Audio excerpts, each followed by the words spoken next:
সকালের জলখাবার বলো বা পুজোর উপোসের দিন যারা ভাত খাও না তারা এটা বানিয়ে নিতে পারো। খুব সহজেই বানিয়ে নেওয়া যায়। তো চলো আমি তোমাদের সাথে আজকে সেটাই শেয়ার করি।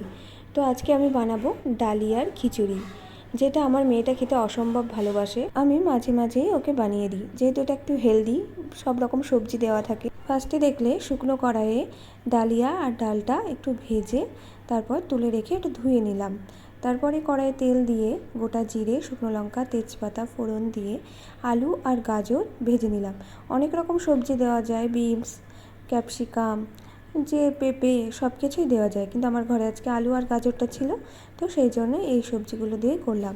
তারপর একটা মশলা করেছিলাম, আদা, জিরে, লঙ্কা, টমেটো, সেইটা একসাথে বেটে নিয়েছিলাম। তো সেটা দিয়েই ভালো করে কষিয়ে তার মধ্যে ডালিয়া আর ডালটা দিয়ে একটু ভালো করে কষিয়ে নিলাম। তারপরে সেটা প্রেসার কুকারে দিয়ে পরিমাণ মতো জল দিয়ে ঢাকা দিয়ে দিলাম। আজকে আমি এই ডালিয়াটা একটু শুকনো শুকনোই করবো, খিচুড়ির মতো অত ঝোল ঝোল করবো না।